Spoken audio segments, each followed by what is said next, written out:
Good morning. My name is Cameron McKenzie. I'm from the Hillshire Council and I've been asked to facilitate this session on collection initiatives. Welcome to you all. I hope the jam donuts hit the spot and you're pepped up and ready to go.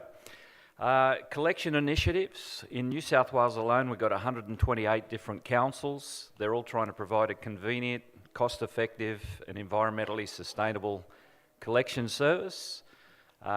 Strangely though, we all do it a little bit differently. We got three speakers from local government and one speaker from industry today, and will take us through their initiatives to provide the best service that they can provide. I'd be a keen receiver of their information. Like everyone else at these conferences, we come here looking for ideas, ways of doing things better. If I see anything good, we'll be trying to knock it off for the hills. So that's why I'm here. Our first speaker today is Joe Logiacco, sorry, Joe. Second go, got it right. Bayside Council. Joe's topic is mapping and navigating the route to data-driven waste management for local government. So Joe, I'll welcome you up. And everyone, we should, all things going well, have time for questions at the end of each speaker and perhaps at the end of the session. So welcome to Joe.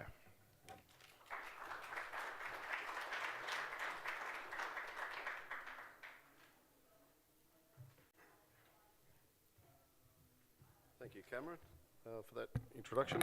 My name is Joe Logiacco. I work for Bayside Council. For those of you that aren't familiar with Bayside, we are situated or encapsulate Sydney Airport, and we're based on Botany Bay. We have approximately over 180,000 residents, and we're about a 50-kilometre square radius council. So we have a lot of services. I think collectively we might run close to between 5 and 5.5 million collections through all the different services that we provide. So today, what I'll be discussing is how councils can improve contract performance by specifying technology solutions, ownership of data, real-time data, and setting mandatory minimum standards within wastes and recycling collection contracts. And so not only that, but I'll also be talking about, because we run a hybrid model, we also run in-house services for some of the services that we provide. And so we wanted to make sure that the technology solutions and the standards that we set could be used across the board. So everything has a journey. Not everything happens instantaneously, unfortunately. And so part of the journey for us was to make sure that we did a thorough audit of our local government area, which included our multi-unit dwellings. So about 55% of our population is living in high-rise buildings or multi-unit dwellings. Part of that was also then updating the waste specifications in development control plans, and so that when we did go out to a new collection contract, that those DCPs were robust and would be able to support a new collection method if there was to be one.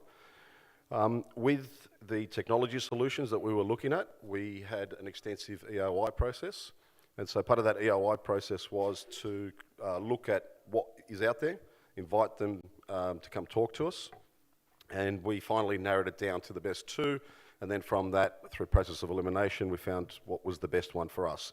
So we basically embedded that within the specifications of a tender when we went out to market for a collections contract, and we made sure that it was also consistent with some of the services that we would provide in-house as well. So part of that was obviously going out to tender, awarding the contracts. We then moved into building the database with all our property data, all our service data, our GIS information, a lot of the geofencing that we needed. And now we're in the testing process of that. So testing the technology and also looking at the integration to existing systems through API. And so the contract will kick off on the 30th of September. And so it's been a long journey, but a rewarding journey. So some of the background information obviously was to conduct some of those audits. And so I've got two short little videos that I just want to show you of some of the information that we collated before we actually went and specified some of these technology solutions. Prior to tendering for our collection contract, Council did an extensive audit of our local government area, particularly in the multi-unit dwellings.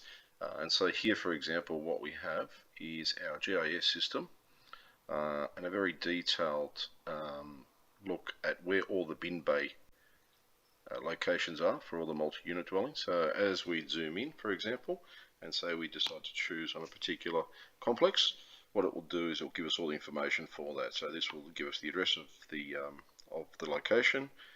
It will tell us if it's a communal bin bay, if it's accessible, the distance from the bin bay to the layback, the gradient of the travel pass, or the location from the bin bay through to where the bins have to be collected. So it gives us all this information, valuable information where we have information, and obviously a photo as well of the site. So this information then gets populated into that technology system that we have specified in our contract, and provides the contractor and council the ability to do desktop audits for safety, risk assessment, and for collection services. So that was some of the background work we did that went into the specifications for the contract, but we also had some auditing work that we did for some of the services that we provide in-house. So this is an example of one. So as a precursor, council also conducted an asset audit of our public litter bins. So this will be a service that will go into our technology solutions, but will not be done by the contractor. It will actually be done by in-house staff. And so with that scalability, or the ability to still use the same system or the technology that we've included in the specifications, we can actually do other services as well. So for example, this particular asset, we have a serial number of the bin, where it's located, the size of the bin, if it's an enclosure or if it's a freestanding bin, the condition, and so if it needs to be replaced, obviously the XY coordinates, and obviously the days of collection. And here we have a photo of the infrastructure. So this information will go and populate into the technology solution, and will be done by in-house staff. So there was quite extensive sort of work that we did prior, and it's important for councils to know that that you need to have that data to populate any technology system that you wish to put into any tender process, or if you're doing that in-house. So when selecting and specifying a technology solution, we obviously, as I said, we went out to market, and for us, these were some of the priorities that we looked for in a technology solution. We wanted to make sure that we had proof of service, that route and run planning was obviously on point, everything from smart data to mobility solutions. Geofencing was very important to manage noise complaints, which I'll go through later.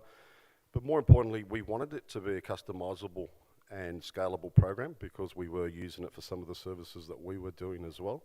And so that was a priority for us. And I guess for the takeaway for a lot of local councils is to make sure that you obviously look for things that you need as a priority in your community. So the why. Why not let the council, the contractor, provide the technology solution? They are the subject matter expert. Well, there was a lot of reasons. For us, this is a summation of some of the main points. We wanted to make sure that it was a comprehensive use of the technology solution. We wanted to make sure we've got multiple depots, that it was a cloud-based system that anyone could access at any point, that we could use it in a mobile situation for field officers, that all the collection vehicles had the proper onboard technology, and that was all interlinked.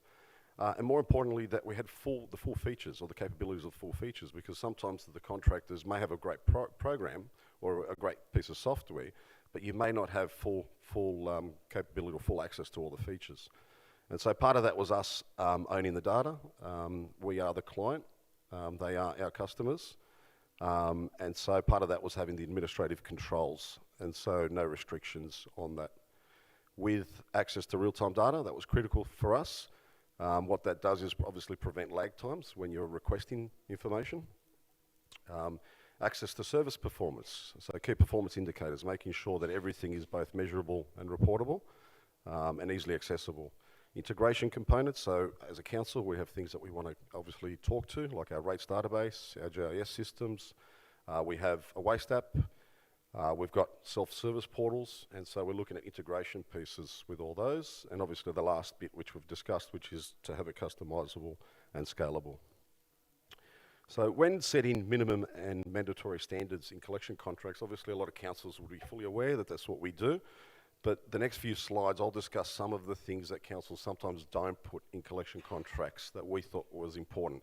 So this is not an exhaustive list of things that we've included, it's just little things that some people may not consider and we thought were important.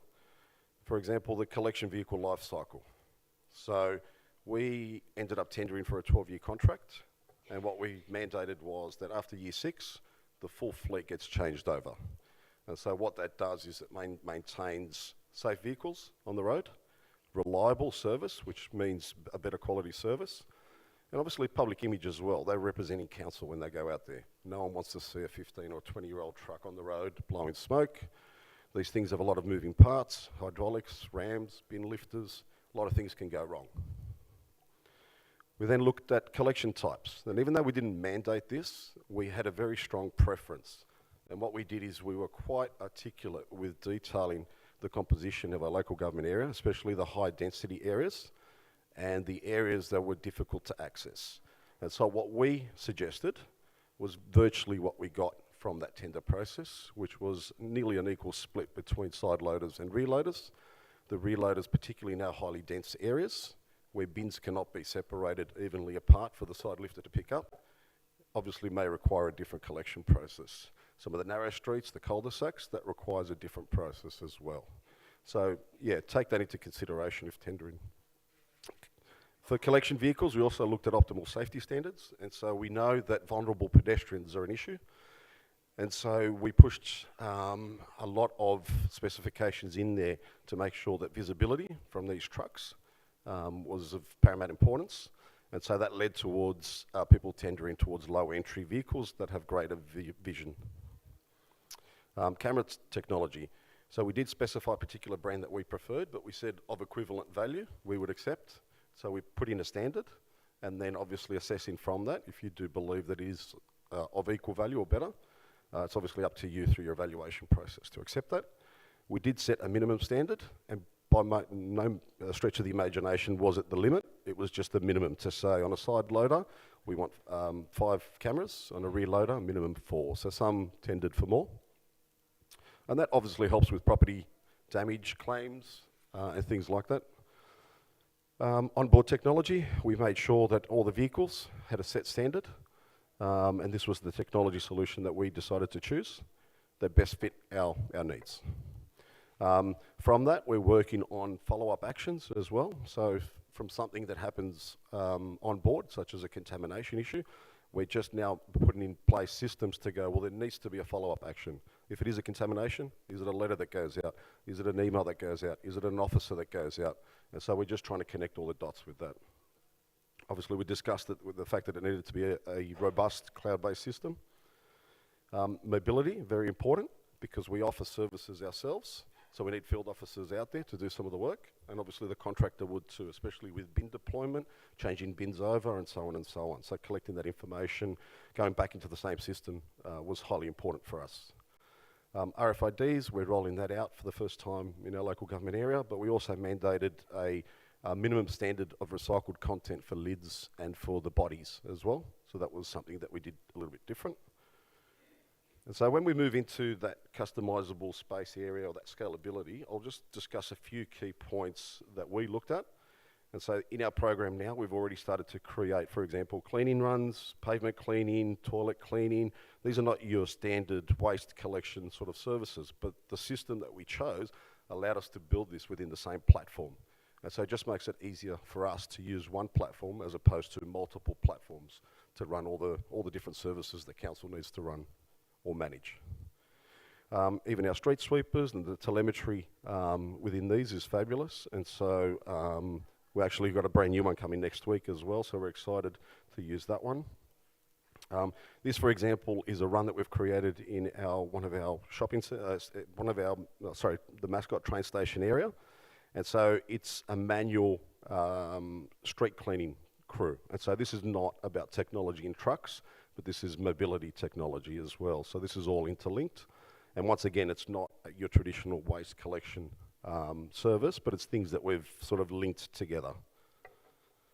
And so I've prepared a couple of slides, demonstration of key features that we looked at. And one of the important things for us was geofencing. So obviously councils would know that noise complaint is a major issue for a lot of our residents. And so what we specified in the contract is mandatory start times. And so we broke up all our roads from state, regional, collector down to residential, and permissible times for them to start the service. And so that is our LGA, and it's all color coded. So all the drivers, the supervisors, and anyone that's monitoring or managing this contract will know when they can start in that area and when they're not allowed to. So this allows for alerts, and it's all reportable as well. To make it easier for the contractor and for ourselves, we've also highlighted all the difficult to access areas. So the cul-de-sacs, the dead enders, the narrow streets, so they're all highlighted in orange. And so from a risk assessment point of view, very easy to conduct. In regards to creating service runs, I'll just quickly go through a 1-minute video of how easy it is to use the system. The technology system that was specified in the collection contract is very easy to use. So here, for example, we have a screenshot of a potential collection week for garbage in single unit dwellings. And so, for example, each zone has give or take about 5,000 sites, so equal distribution Monday through to Friday. And these are the bins that will be collected from those sites. Some have additional bins. And so if we were to click on one, for example, and have a look, very easy to see the area in question and all the bins within that space. And so as we zoom in and out, you'll be able to see that zone, and you can run overlays. And so, for example, we'll run overlays over that part of the local government area. You'll be able to see your Monday through to Friday run and make sure that every area is covered and equally distributed. So that's very easy to use. As you zoom in, you'll be able to click on that, and you'll be able to see that you can move the boundaries to create a bigger or smaller zone quite easily. All the specifications are here on the side. So the type of collection, what days of the week, how many days a week. If it's a single dwelling, we have all the different identification markers here. If it's a multi-unit dwelling, depending on if it's a curb or wheel out, wheel back service, or if it's a non-property collection, you can highlight those areas in there, and then it will tell you how many sites within that zone. Very, very easy to use. So that being said, with the information that we're collecting from that, that's going into the system, we are now just trying to connect, do an API feed into our waste app. And so this is just a very small snippet of what we're trying to achieve.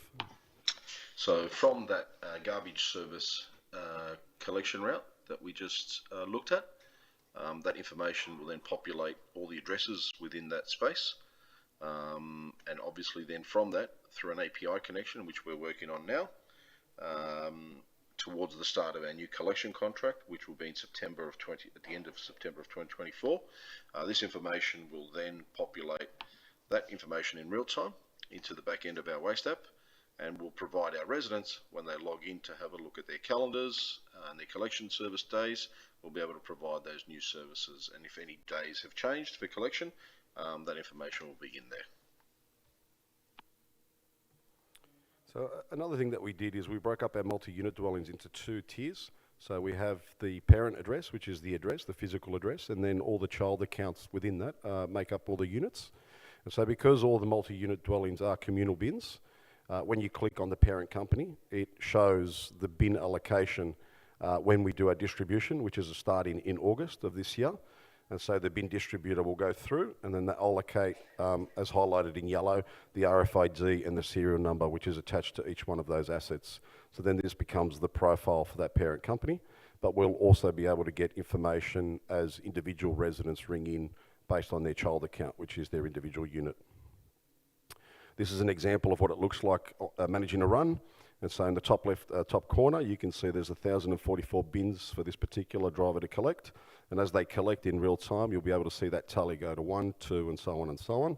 So technically there shouldn't be any missed services unless obviously there are road closures or there are non-presentations. Obviously safety with cameras, real-time and playback capabilities. And obviously the telemetry that I spoke about before. So down the bottom, it also shows the speed of the drivers, and so making sure that they obey road rules. And also over time, helping the contractor as well as ourselves, if we're doing in-house services, to manage tyres and fuel management when it comes to optimising routes and how we collect services. KPIs, so a lot of councils would know that there are KPIs within contracts. we had quite an extensive amount, but what we wanted to make sure was that we could embed that within the technology solution so it was reportable. And so this is an example of one. So if a particular service is not provided on any given day, we've allowed an allowance for the month, and so that is also permitted within the technology solution to say obviously things can go wrong. We do have obviously millions of services a year, and so that would be something that as you change that number, obviously the risk factor in your contract when tendering will either go up or down based on your tolerance level. And so finally, in conclusion, we were looking for those synergies to match up what council manage in-house and what the contractor can also do and how they can best manage their part of their business. And so we're going to basically be implementing this system within all of our council fleet. We already have it on nearly 10 of our vehicles, and so we're transitioning to the full fleet.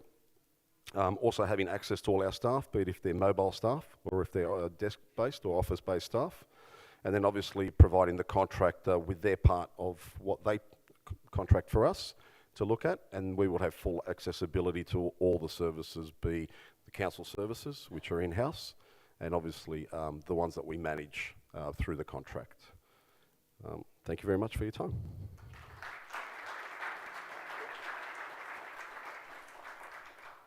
Thanks everybody. Fantastic presentation, Joe. I think we've got time for a couple of quick questions. Microphone available, I believe. Anyone got a question for Joe? See if there's a microphone available. Thank you.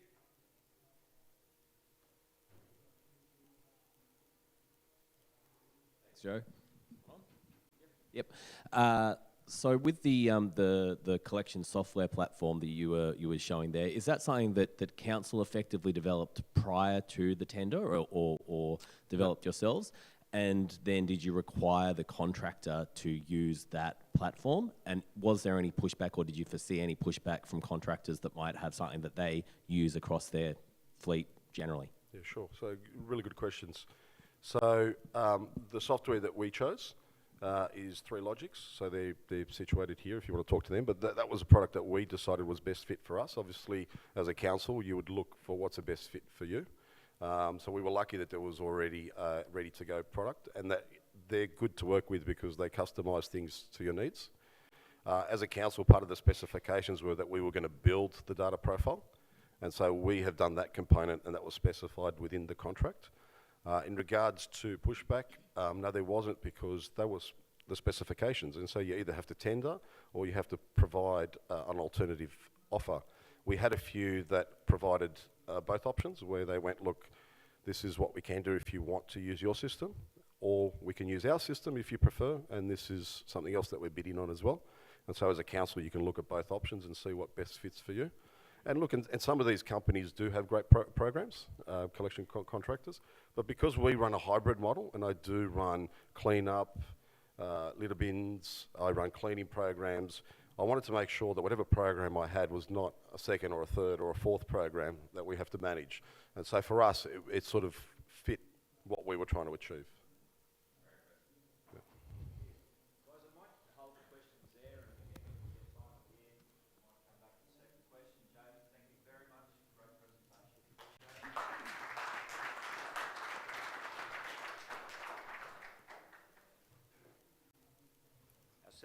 Our second speaker is James Creer. James is Resource Recovery Coordinator at Penrith City Council, and James's presentation will continue Joe's theme, Innovative Data Response to Collection Service Management. James has a background as an information analyst, and I had the pleasure of lunch with James, and he's one of those guys, you can just ask him any questions on any stats and I'm sure he'll be able to nail it. So thanks, James, no pressure.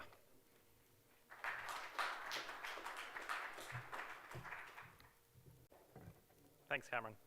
So my name's James. I'm Resource Recovery Coordinator at Penrith City Council. So Penrith City Council is located 55 kilometres west of Sydney CBD. It spans an area of 404 square kilometres.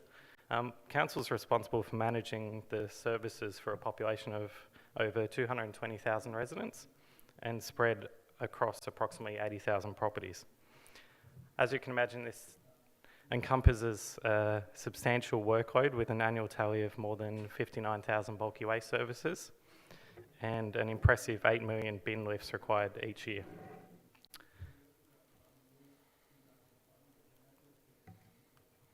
So a bit of a history. Penrith's waste management processes were characterised by traditional paper-based methods and lacked the convenience of online options. This led to challenges such as long wait times and the absence of resolution notifications. The lack of data hindered Council's ability to analyse trends, identify areas for improvement, and provide a seamless service experience for residents.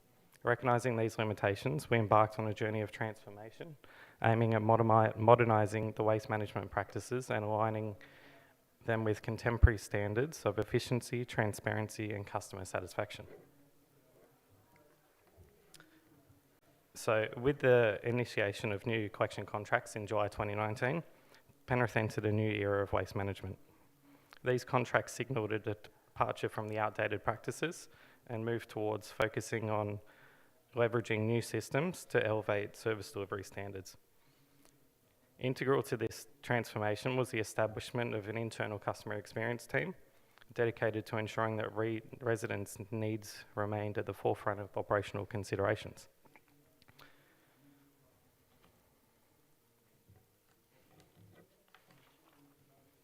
In the modern landscape of service provision, customer expectations continue to evolve, demanding a seamless experience characterised by 24/7 convenience, transparency, and accountability. Residents expect multiple reporting methods and tailored to their preferences, coupled with the commitment from Council to listen, respond, and proactively address their concerns. Moreover, simplicity is vital, with residents seeking a straightforward process that minimises friction. The overarching objectives of the waste management system are centred around placing the needs of the residents at the forefront. This customer-centric approach aims to streamline processes, enhance operational efficiency, and ultimately elevate the overall customer experience. Additionally, the integration of data collection and analysis capabilities represents a fundamental shift to enable Council to make data-driven decisions, identify trends, and continuously improve. The way we have achieved our objectives is by implementing a customer relationship management system. A CRM is an integrated data-driven solution that helps manage, track, and store information relating to customers. Council selected Microsoft Dynamics 365 as it met our requirements of being cloud-based and easily integrated, and most importantly, simple to use. We then integrated with Veolia's ecosystem, which was a pivotal step towards streamlining customer requests and enhancing efficiencies. Our CRM was specifically tailored to address the residents' needs by offering them real-time case creation, automatic task assignment, and verified completion, ensuring prompt and efficient resolutions of requests. By utilising the integration, gone are the days of sending emails to our contractors with which bins to deliver or which services need to be undertaken.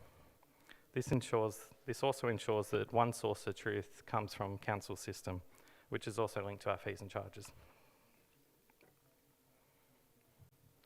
So it works by residents can contact Council via different means, whether that's by phone, email, face-to-face, among others, but our preference is via the online portal. From there, the case gets created in our CRM network and sent across in real time to Veolia's system. Veolia's system can then automatically assign the task onto the driver's onboard computers based on a set of predetermined rules. Once the driver completes the task, that information is instantly sent back to our CRM, where a resolution email is sent to the resident. By offering 24/7 availability and personalised responses, Council aims to create a seamless service experience. Timely updates and proactive communication, such as reminders for bulky waste bookings, ensure that residents remain informed and empowered.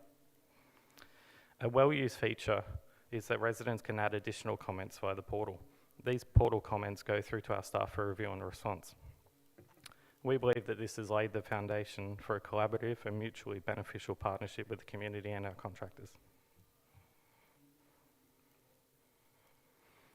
Automation plays a pivotal role in reducing staff processing time and streamlining operations. By using the integrated systems, we are able to reduce repetitive tasks, such as typing customer details. Our system, when the resident rings up, our system will automatically link the incoming phone number with existing account and pre-fill details such as name, number, email address. This in turn reduces time spent on the phone call. The significant number of cases processed through automation not only enhances the operational efficiency, but also ensures that staff can focus on providing personal assistance and support to residents, thereby fostering stronger community.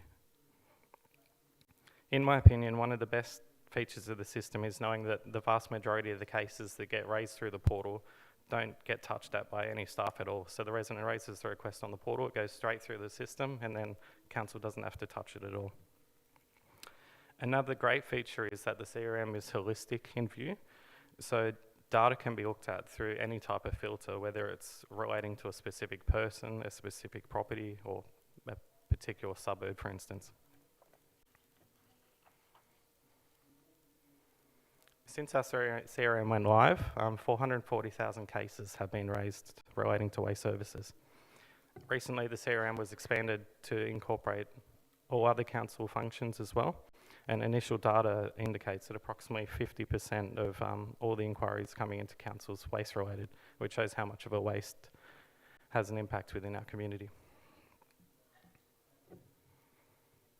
Examining the origins of requests provide insight into the preferences of communication channels. This data illustrates that almost 90%, when the system was first introduced, 90% of cases came in via the phone. Over time, and especially around Christmas, portal usage has and continues to increase. A typical trend is once the resident uses the portal for the first time, they no longer phone into council and they continue to use the portal in future cases. There's currently 64,000 registered portal users, so it's not far off one per household. While email and counter inquiries constitute a small percentage, they remain essential avenues for communication. Understanding the distribution of these requests enables us to prioritise our resources effectively. Here the data shows that the majority of bulky waste cases are coming in via our online portal, but there are a large percentage of residents that still prefer to pick up the phone. Whereas when it comes to general inquiry, which includes things like what goes in what bin or when's the next drop-off day, the origin of request is a lot more spread out. In this particular case, in the other category, this includes a large proportion of social media, in-person letters, and the occasional requests from members of Parliament.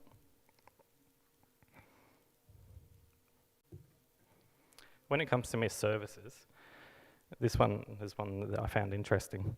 The preference for our green-lidded FOGO bins is to call rather than raise it online. But when it comes to the red-lidded bins, that percentage reduces.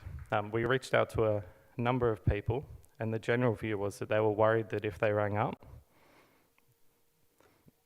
their request for a missed service would get knocked back. Whereas those raising online portal believed that they had a higher chance of the missed service being completed. But then those people that were phoning in for the FOGO bin also believed that their request would be resolved quicker if they rang up than if they raised it online. So it's interesting to see the community feedback in that. Another important function of our system is capturing the voice of customers through data collection and feedback. This allows us to drive continuous improvement. Following each case closure, residents are randomly and automatically emailed survey requests. Each customer survey measures 3 areas, one being overall happiness of the service, number 2, how the customer support interactions went, and the last one, how difficult they found the overall process. Each survey is linked with the initial case view, and then the data is displayed in an easy-to-use dashboard,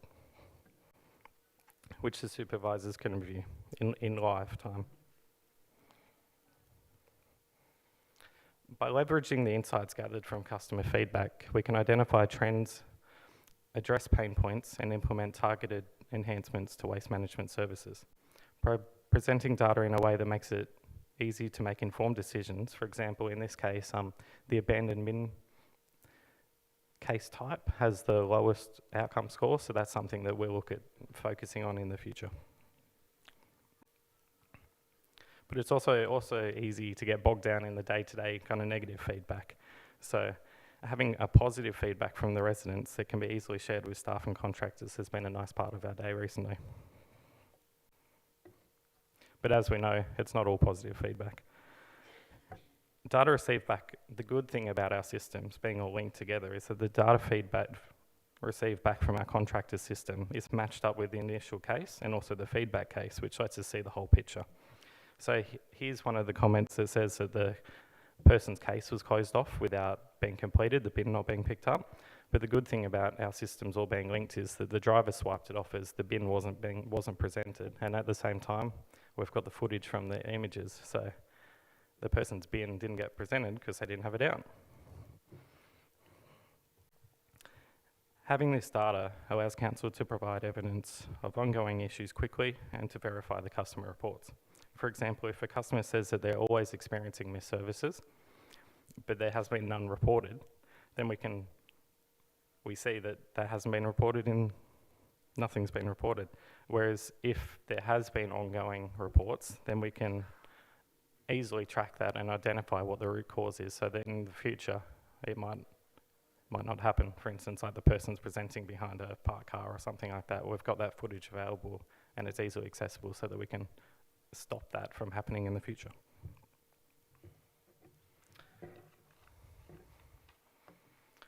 So now I'll go through some other ways we utilise the data. First up is the waste collection drivers play an active role in the service quality. Drivers are equipped with the ability to report collections issues that they encounter during their routes, and this ensures that potential problems are identified and addressed promptly. So these include things like bin not out, additional bins, contaminated bins, obstructions, contamination, and the recent favourite over summer, the bins being too heavy. The multiple onboard cameras capture 360-degree images and videos around the truck, providing visual documentation of collection activities and any issues encountered. This documentation serves as valuable evidence for council validating reported issues and facilitates timely action to rectify them. There's been numerous times where residents rung up and said the truck hit my car, so it's great being able to quickly and easily see that the damage was already done to that car prior to the truck coming in the street. Another great feature is the ability for residents to put in driver notes in any cases raised. These notes help with particular hard properties such as corner blocks where the bulky waste might be presented on one particular corner. This information helps with the efficiency of the service. Driver empowerment also carries on to bulky waste. Bulky waste collections represent a significant aspect of our waste management services. With 4 collections per year and the ability to book multiple collections on 901s, council ensures a flexible and accessibility for residents. When collections occur, the drivers take a pre and post photo and record the actual quantity that the resident put out for collection. This means that if the resident rang up and booked up or booked online, that any following collections that they've got available would be reduced from their allocation. And the other good part is if a resident queries why their allocation has been reduced, we have the evidence of the previous collections which are easily accessible that we can provide to them.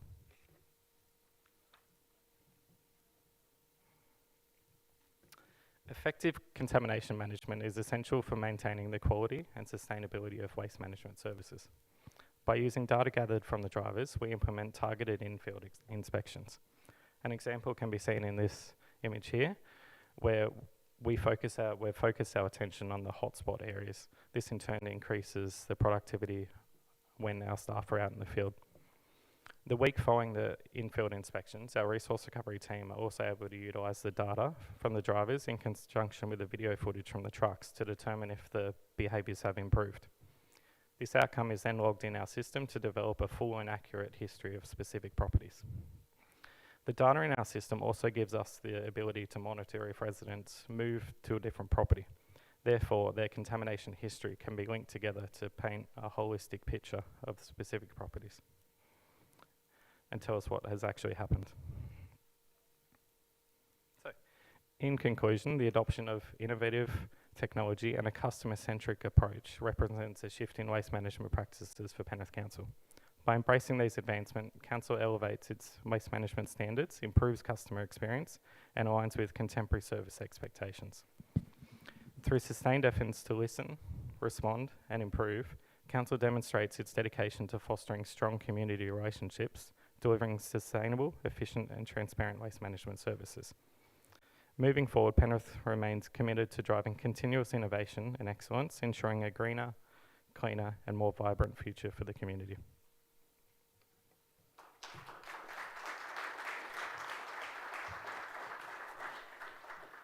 Thanks very much, James. You obviously run a pretty scary service there with people avoiding calling you for misread bin, but we'll talk to you later about that. Ladies and gentlemen, we've got time for a couple of quick questions to James. Anyone would like to raise their hand, wait for the microphone? Thank you. Thanks, Catherine. Great job. Hi. Not sure. Oh, there we go. Thank you, James. That was a fantastic presentation, and Joe as well. Emma Thompson from Scenic Rim Regional Council. We're in Queensland. We're, relatively small. I'm just interested, and it is actually for both of you, but you've got the mic, in the time and resources, and if you're involved in developing the business case, a little bit of insight into that process, because absolutely both fantastic programs. So I guess from Penrith's perspective, it's a little bit different to Joe's, that we've got our system and it integrates with the contractors. Luckily, work had already started on our CRM system with our field team, our city presentation field team, having developed like the core, but it hadn't actually rolled out yet. So we kind of stepped in about a year and a half before the contract commenced, and that gave us more than enough time to get our side of the system set up, and the integration with the contractors was, to be honest, only about a week's worth of getting in and testing. It all worked out quite seamlessly on that front, but that's because our system and their system quite aligned in the technology. I think that's where it's important that you know that your technologies will interconnect with the contractor's system. Further questions? Anyone? Okay, thank you. Thanks, James.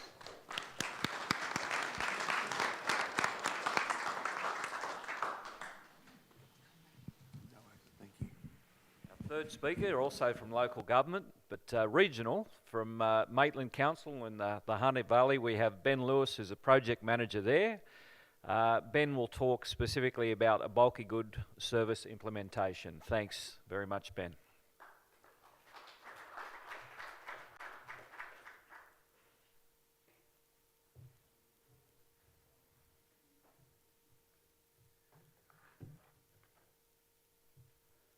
Day three. Here to talk about, our experience in delivering an on-demand bulky waste service. We had to do it in quite a short time frame, so just here to sort of share some lessons learned, if anyone else is sort of under some tight time frames to deliver a citywide service, and just, some key takeaways. We introduced a citywide on-demand bulk waste service to 36,000 properties in about 6 to 7 months. The inaccessibility associated with the existing hard copy self-haul waste voucher mail-out highlighted opportunities to investigate alternative delivery approaches to a service that increases accessibility and flexibility for residents seeking to dispose of bulky household items. The curbside component of the service was developed and implemented with collections commencing 5th of June last year, and digital waste vouchers implemented on 1 July, a couple of weeks later. The presentation will cover, the approach taken with our customers and the internal project management approach we undertook to deliver. So just quickly, a service overview.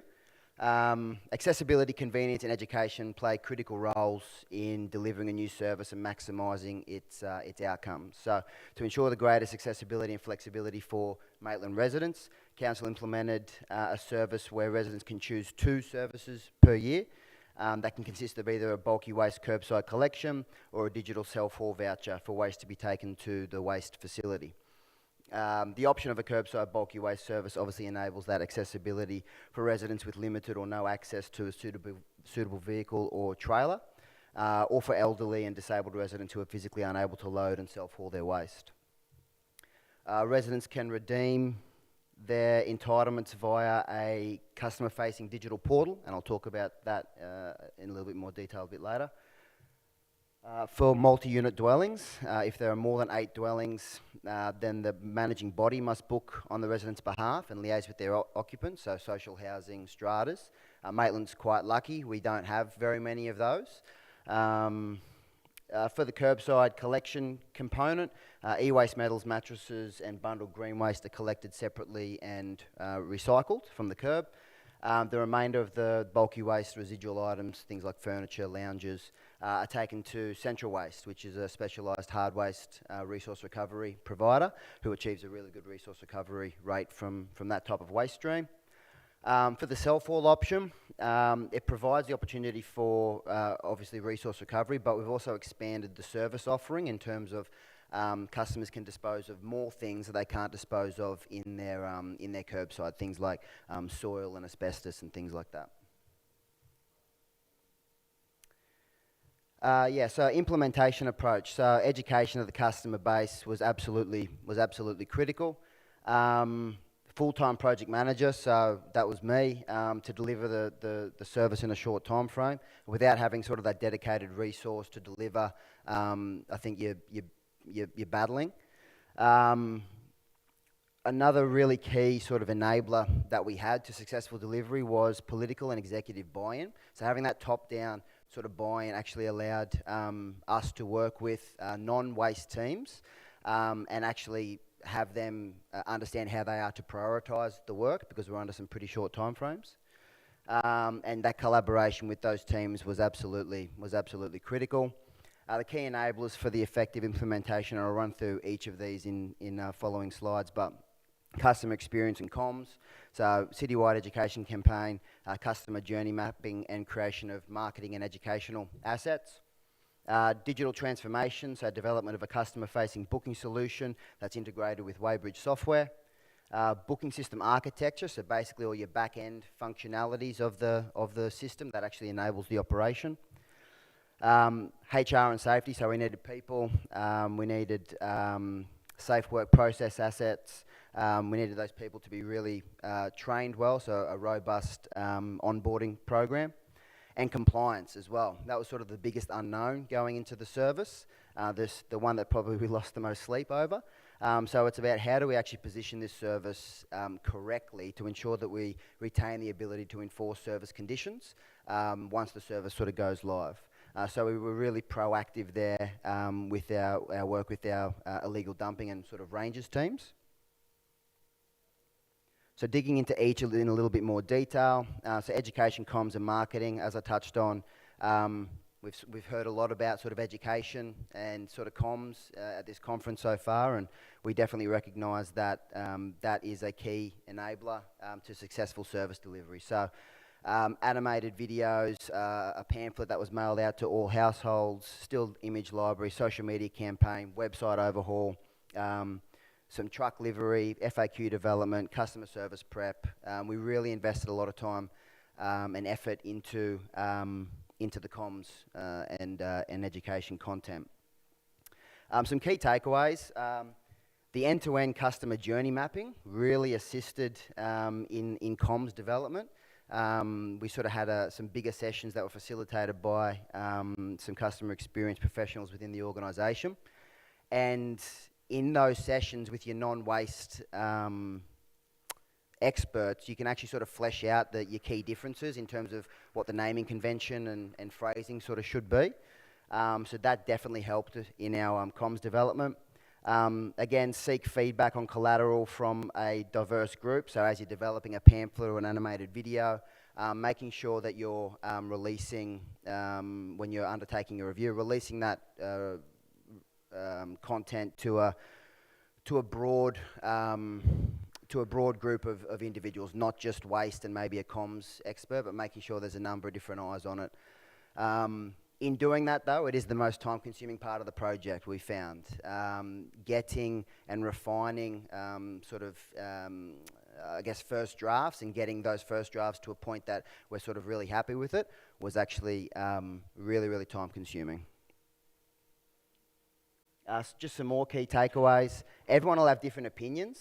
Listen to the non-waste project members. I guess the work with the non-waste customer experience and user designers really highlighted to me how guilty sometimes of an industry we can be of assuming a non-expert knows what we're talking about.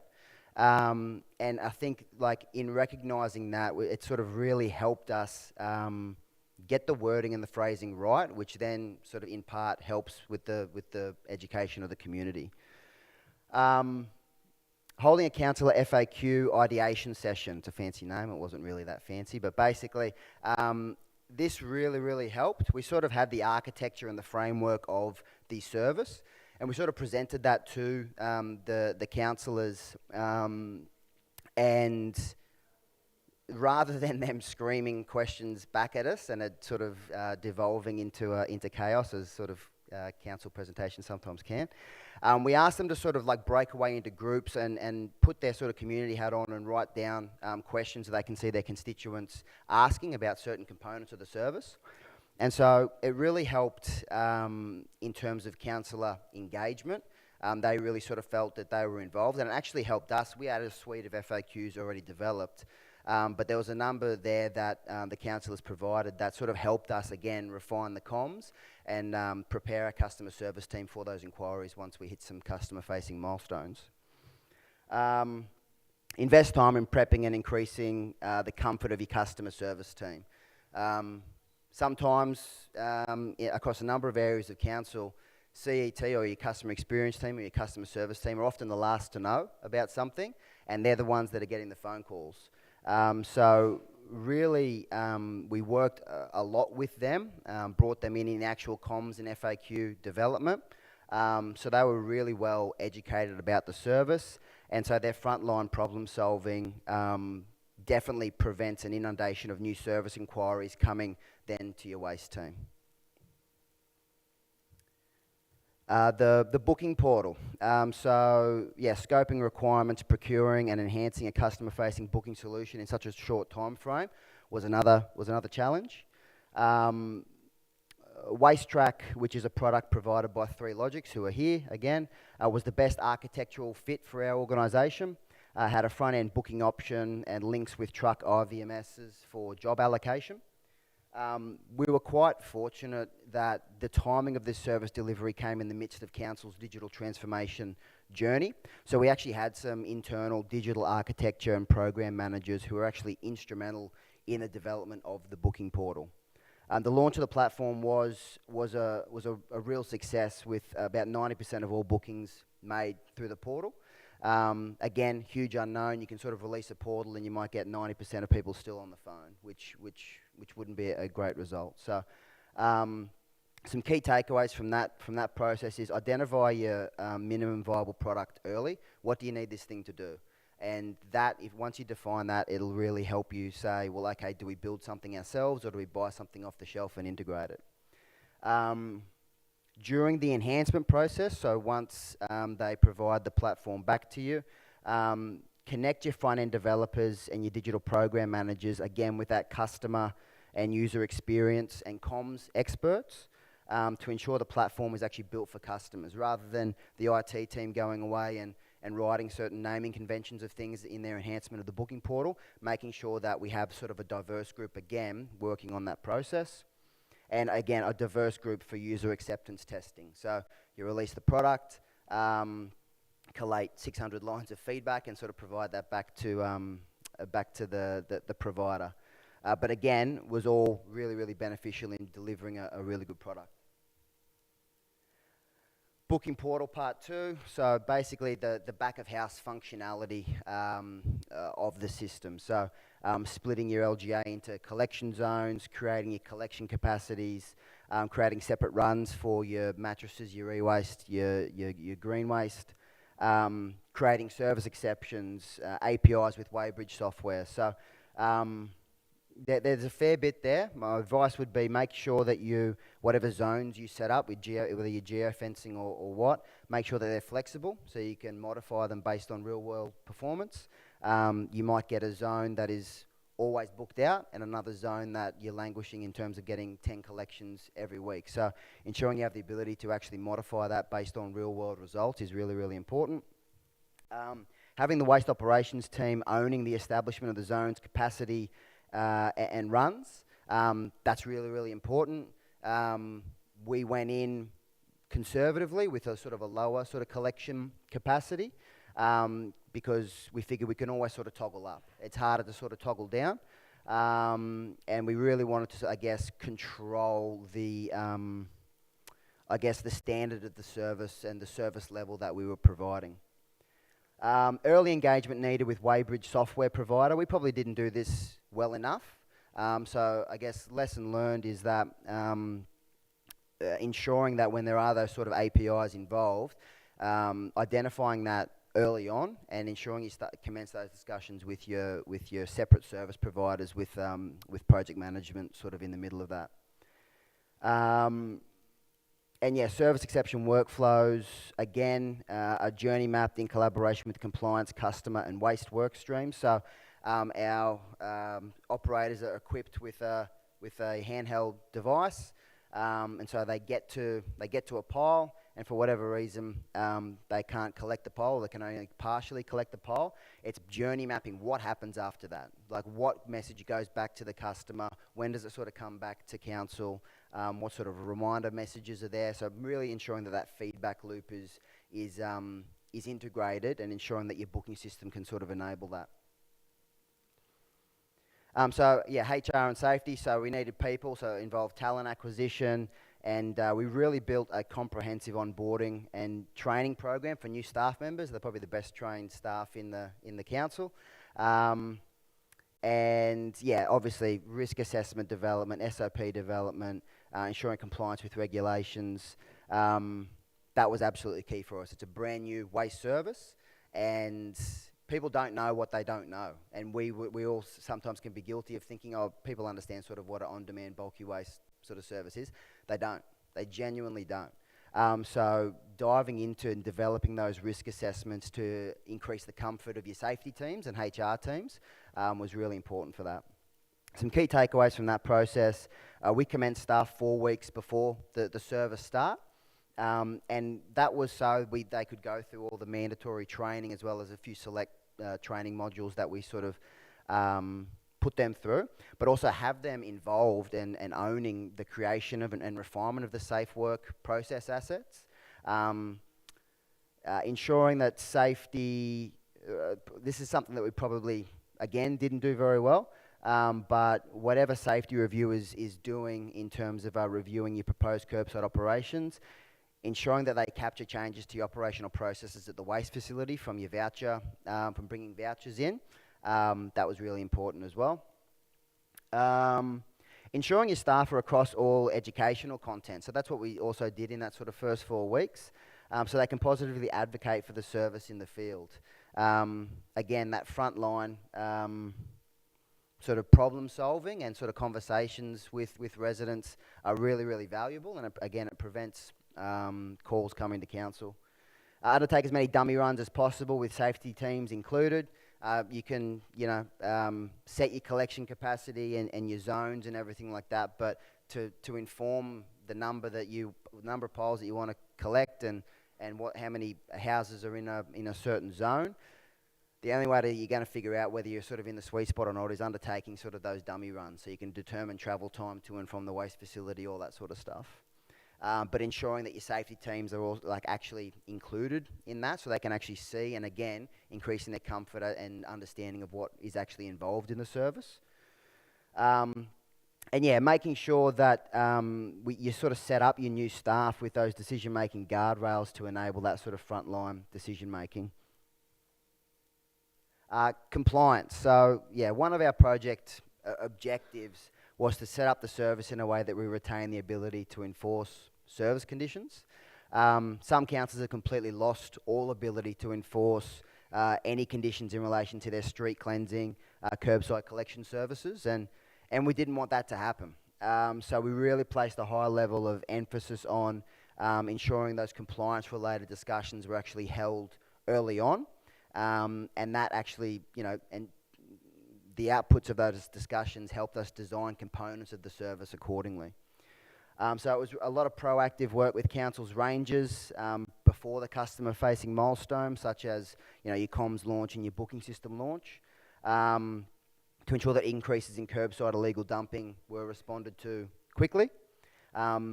Luckily, that really didn't eventuate. It was the one thing that a lot of people were sort of concerned about. You can sort of say, we're delivering a new service, and then 1,000 poles go on the curb the next day without a booking. That was a possibility, but luckily, because we sort of tailored the comms and positioned the compliance appropriately in terms of only putting out your pole the day before, our residents actually responded quite well to that. So we haven't seen huge instances of that.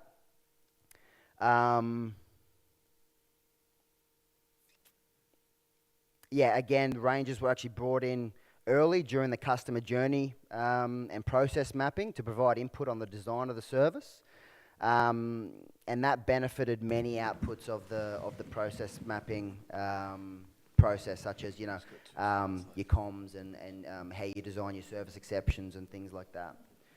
Some key takeaways: ensuring you have visibility of service non-compliance. So we're still yet to get there. We're developing a dashboard so we can sort of see quick snippets of what's the most common type of reason that a pole's rejected, or contamination in poles, things that aren't supposed to be put in the poles, things like that. So ensuring you have visibility of your service non-compliance, so you can put some subsequent comms and education out there. That's really important. Again, have rangers co-design the compliance workflows. And forecasting how residents would comply was the biggest unknown of the implementation project. So finishing up, just some other key takeaways about the journey. The accuracy of property data is crucial when setting up a booking portal, in particular multi-occupancies. We haven't integrated our booking portal data with our property management data via API, so we have to do sort of a manual reconciliation process, which again is time consuming.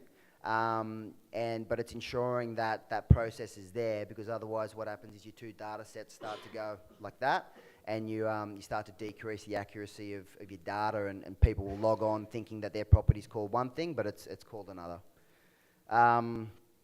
Monitor the number of curbside bookings and selectively advertise based on performance. So that's a pretty key one. We sort of allowed people to book 8 weeks in advance. So ensuring you have visibility of that, and in the really sort of low periods, do a bit of a comms push to ensure that you got the guys are actually out there picking up what they need to pick up. Design the service for the 95% and accept you'll have to manage the 5% by exception. Given we're in such a short time frame, you can get quite bogged down. It's easy for us to get bogged down in trying to solve all the possible scenarios. But in doing that, then you start to ignore the 95% of people that are actually going to respond to the service correctly. So that was something that we really tried to adopt across all the different work streams. Was we're really trying to build. We have to build this service for the majority in the time frame that we've got, and just accept that we're going to have to manage some things by exception. Strata and social housing engagement is tricky. Make sure, you're proactive in this space and piggyback on their communication assets to provide service educational content. Social housing bodies were quite good. Stratas were a little bit more difficult, should I say. But and it's probably something that we could have done a little bit better. Again, ensuring that they are across exactly what the service is for and how to use it. Had contingency plans prepped in case of the fact that you don't get vehicle and you don't get staff. We sort of identified the critical path to the project was that we needed people, we needed a truck, and we needed a booking portal, really. And so we developed some contingency plans for each of those to ensure that we had options there in case each of them fell over. And again, early engagement and change management with weighbridge operators needed for the transition. So the transition from traditional hard copy mail-out vouchers to now people going onto the portal and redeeming digital vouchers was a bit of a change, and it's something that has probably taken a little bit longer and a little bit more work sort of post-service implementation. But yeah, really important that the weighbridge guys definitely feel involved in the development of the service. That's it. Cheers. Thanks, guys.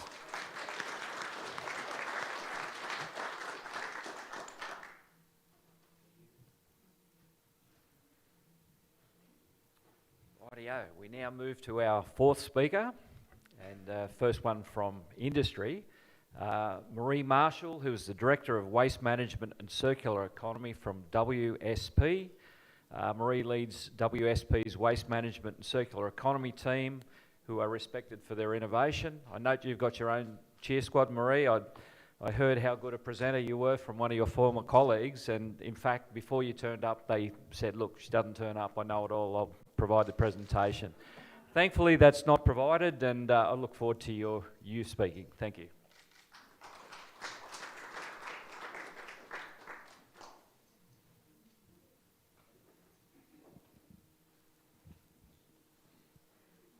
Afternoon, all. I might start by saying, yes, I'm croaky. I might have sung a little bit too much last night. And I know there's faces that I dragged on the dance floor. Apologies. I hope you had a good night.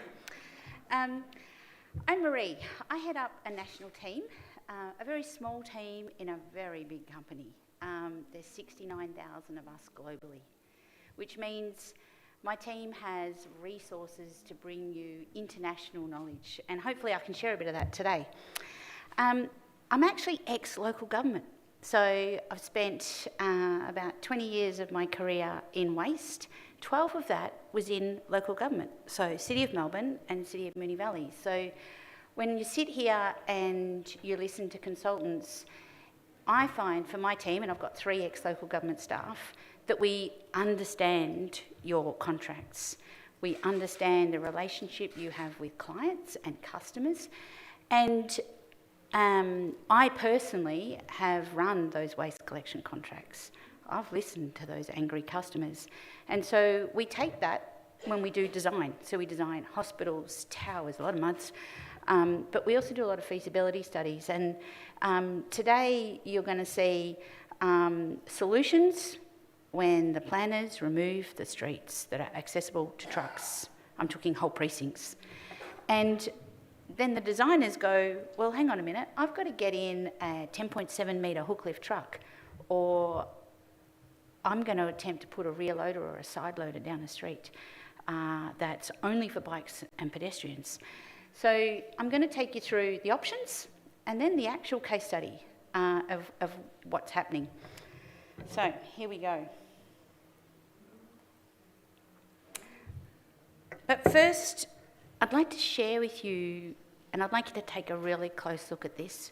We all acknowledge the country that we stand on, but our team has taken a lot of time and put a lot of effort in to work with our Indigenous Services team. This is circular economy through Indigenous eyes. And for me, one of the most important things that came out of this was leave country in a better place than when we started. That's a pretty big challenge for a group of engineers and architects and scientists. But it was really important for us to understand their language, lose our fear, and to have their insight in our projects and not to be tokenistic. So I encourage all of you to reach out to your Indigenous Services teams, and it really does help break down some of the language that we're talking to all of community with. People who are passionate about the environment, people who are having a service, and people who generally want to leave the earth in a better place. Okay, vehicle-free cities. We drew on some international examples, and I was really fortunate to travel to Spain in January. Yes, it was cold. And I got to see streets that have no vehicle access. So a grid of 4, the car park is underneath the intersection. These are older buildings that were never designed with chutes. Nobody has an individual bin. And there were precincts where at the end of each block, there was a row of 5 or 6 1,500 litre bins, big ones, of all the different types: food, garbage or residual, commingled recycling, sometimes glass, sometimes paper, in a row. And they had little concrete wheel stoppers on the ground so that when the bin got picked up, it would put back down in the exact same spot. So pretty intense infrastructure. And then you'd go to a newer subdivision, there's no bins. No bins on the streets. What looks like a little post box, which is a treadle, so you don't even have to touch, where you deposit all of your different waste streams. Some of them had underground bins, some of them had vacuum. And it's a breath of fresh air when your city's not crowded with bins. But retrofit is hard, I'll give you that. So the project that I'm going to take you through is a brand new subdivision. It's about 1 kilometre by 1 kilometre in Melbourne, right on the edge of the CBD.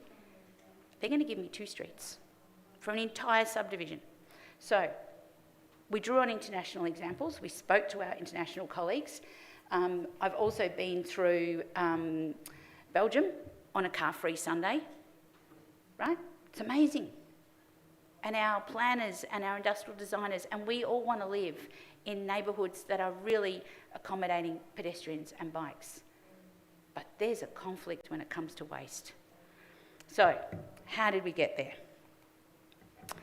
We analysed 4 components. Number 1, and I'm going to take you through each one in detail, known as A, is fully underground, right? All vacuum, but there's a catch. There are things you can't put in a pipe, right? So I will address the things you can't put in a pipe. Number 2 was consolidated docks. Now, all of these challenge the current planning system. When you move waste from one building to another, or you want to put organics into a pipe and suddenly you're transporting a liquid waste, and what do we do with the other stuff? And how do I get from just disposal to reuse and repurpose and repair? So we went the whole hog on this project. So, number 1, what is a vacuum system? You'll have heard this. There's a few examples in Australia. I'll take you through a little bit of detail. The chute can be gravity fed. It can be your traditional chute, or it could be vacuum, right? You have one option, you have both. It can be dual chutes. I'm not an advocate for an organic chute, and you'll see why in a minute. And I'm not an advocate for a glass chute. Glass is exceptionally abrasive, and the noise protection you're going to have to attempt to put on a glass chute, the manufacturers will tell you, do not go near a glass chute. Victoria, we have 4-bin system. Glass is one of them. So when the waste gets to the bottom, this is a very highly level illustration, there's a hopper, and you can choose to hold waste streams separately. So you might have 4 hoppers, 3 hoppers, 2 hoppers, depending on what your combination is. When the hopper is full, it senses and it moves it at 70 kilometres an hour to the destination point, right? And so at that point, it then removes the air. So that's that big blue box. Takes the air out that needed to manoeuvre the waste. And what gets put into your compactors is a single waste stream. There are also vacuum systems that are colour-coded bags. They send it all to the destination and then it separates. So horses for courses. So there are options on the table.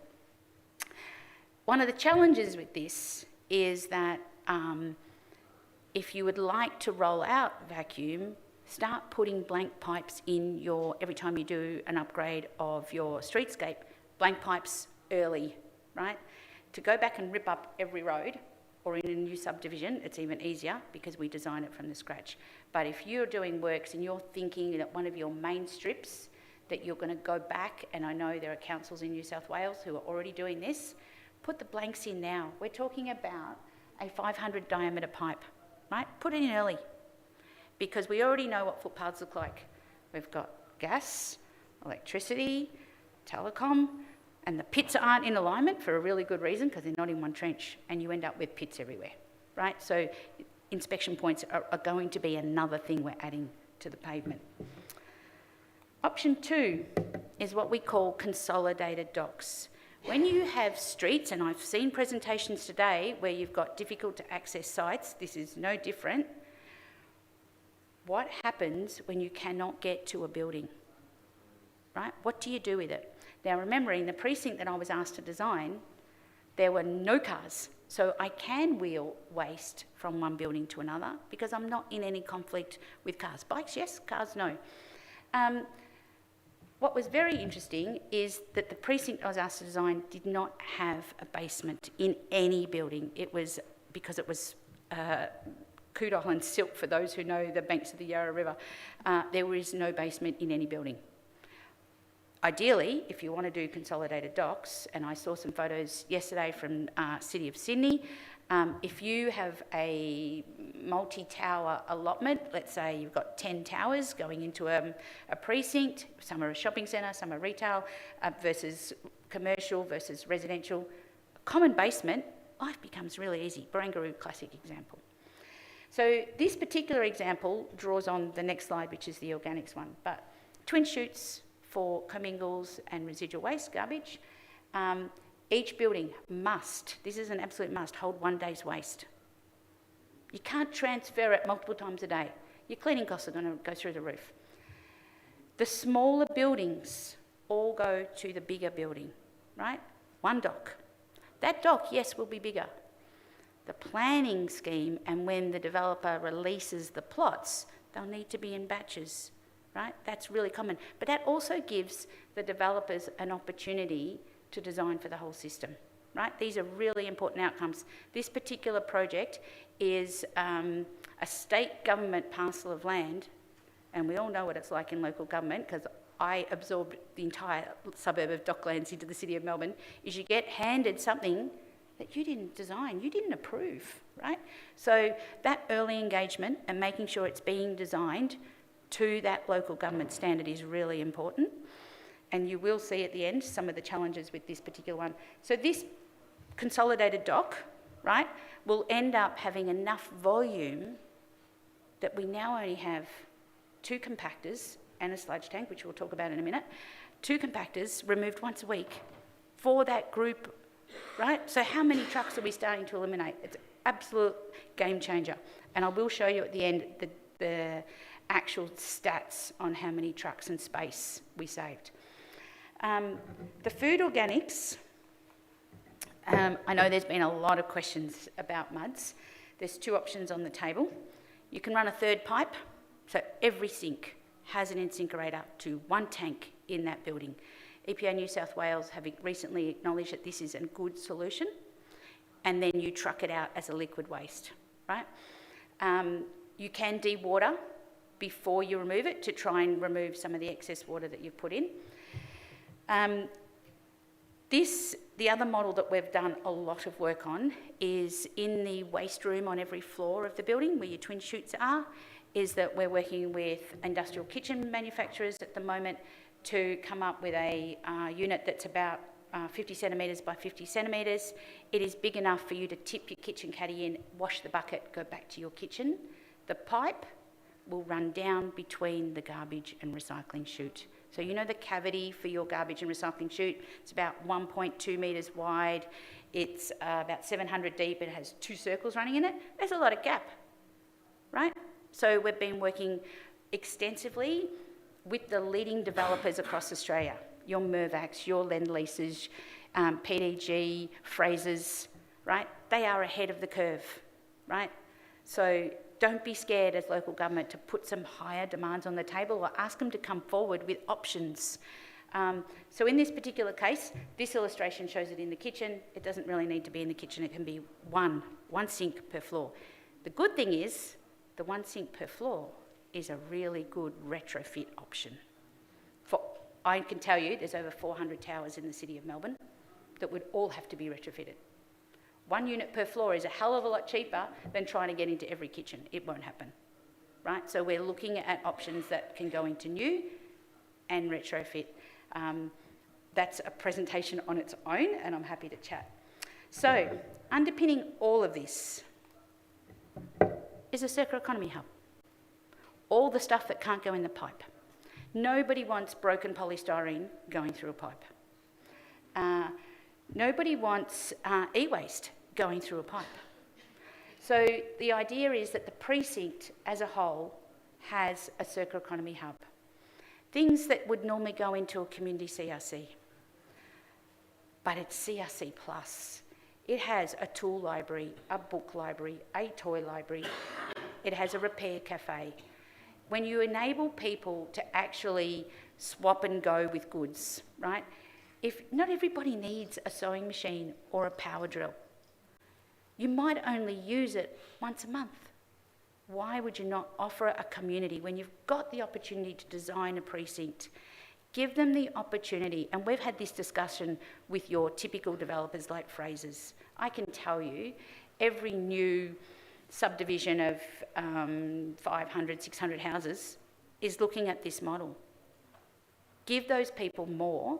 They complain about storage, but you don't all need to store everything, right? How often do you use your stepladder, your sewing machine, your power drill, right? The other really important thing is give people the chance to repair things, right? I see a lot of these repair centres have qualified trades doing tag and test, right? Really important opportunities. If you really want to drop consumption and you really want to have a go at getting up the hierarchy, we know there's 10 Rs, right? And recycle's right down the bottom. I'm sorry to say that, and I said it yesterday. Reuse and avoidance and repair and repurpose, right at the top. It also is a really good opportunity to build community so that you can sit in there and do a 1 hour sewing class or a 1 hour class on repairing basic furniture. So, this is the waste streams that go in each of the options. And you can see the importance of the circular economy hub for those big and bulky things.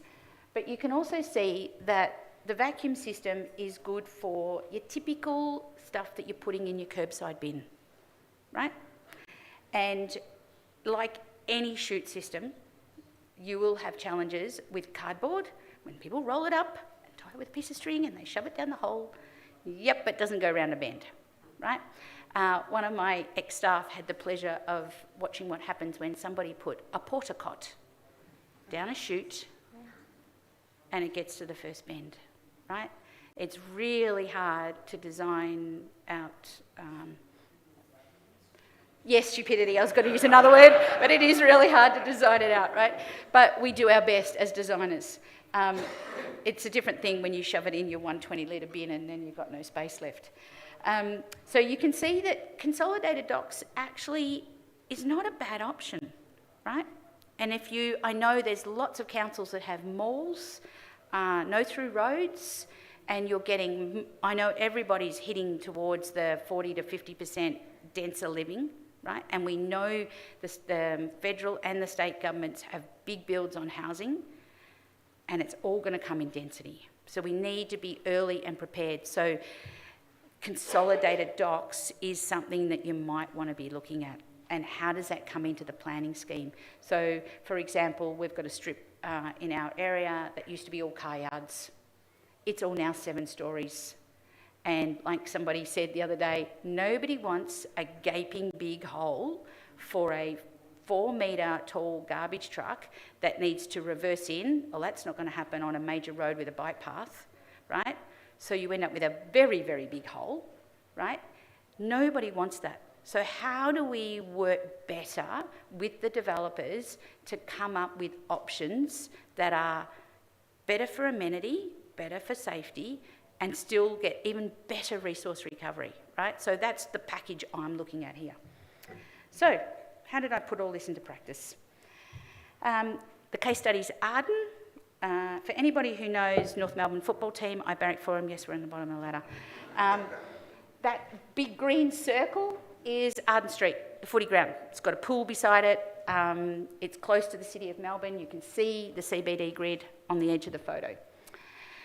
We were asked to design the entire part towards the city, Arden Street South, all of those towers. Schematic design, which means we were asked to join the team that typically designed the road network, the curb and channel, the pavement, comms, stormwater, sewer, it's, again, no basement and it's flat, right? And they said, Maree, I want you to design us a waste system. And the minister, when he created what's known as the incorporated document, so the master plan for the whole precinct, had some really hard-hitting requirements on this. You must have a precinct waste collection. You must have a dedicated organics collection. You must have high resource recovery. You must reduce consumption. And then we had the last one, which was remove trucks. High resource recovery, high source separation, less trucks. So the more I separate, the more trucks, right?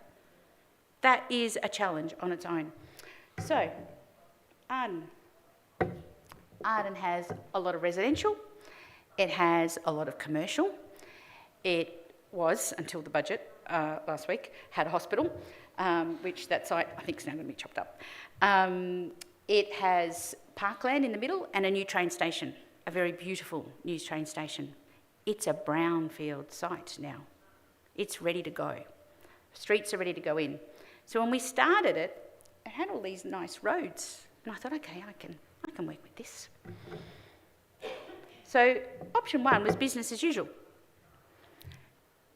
Every building had a loading dock. Every building had on-site collection. And every building would either need to be collected by a rear loader, 8.8 metres, 4 metres high, or a hook lift truck if your building was big enough. Now, the City of Melbourne requires compactors after 25,000 litres of any single waste stream. So that was about 50% of my buildings. So that means I'm getting in a 10.7 metre truck. And that meant I needed 300 truck movements for this precinct every week. Right? I have 4 streams in Melbourne that I must collect, and then we add on bulky waste, we add on e-waste, we add on things like cooking oil. It continues. So, consolidated docks. I can get down to 90 trucks. Remember, most of these streets are now going to be car-free. So we can walk short distances was the plan. So we had to carefully look at where would the consolidated dock be? How short can those distances be? There will be electronic tugs for bigger bins. Remembering you've got to move your waste every day. Then we looked at vacuum. 90% of the streets are vehicle-free. The final design that put on the table, I have 2 streets. 2 streets is all I've been given that will access a truck. It's the one across the top and the one down the bottom. So the organics pipe became critical because organics, you don't want to be picking up organics every day. That's just not an option. Organics will hold for at least a week in a tank. It would be pumped, not unlike pumped sewage, to the one location. You can see how many trucks we removed. So this is the data as to how many vehicles and how much space we gave back to ground floor real estate, precious real estate, right? That's money for developers. That's money the developers can use to install the infrastructure, right? Council's not installing this because it's a new precinct. The developers are putting it in. Last slide. Yes, there's advantages and disadvantages to this, right? We know the circular economy hub is critical, but we also know that one of the biggest challenges is who owns the infrastructure. It's a new system, right? It's not like existing stormwater and sewage ownership. right? It's easy for the state government to say, yes, this is marvellous. I've addressed more streams, less trucks, higher diversion. But who's going to own it? I can tell you that is one of the biggest challenges on this job, right? We need to sit down early and have these conversations, because I am a believer in innovation. Everyone knows that I will push this envelope and I will give you things that's not done, and my team don't ever come to me with a cut and paste, because it ain't going out, right? So you want new and different. There is so much global knowledge out there that we can draw upon, but you've got to be ready to have those conversations and do them early. Do them really early. And this has actually gone to the state government with our 2 only streets. It's up at the minister at the moment. That's me.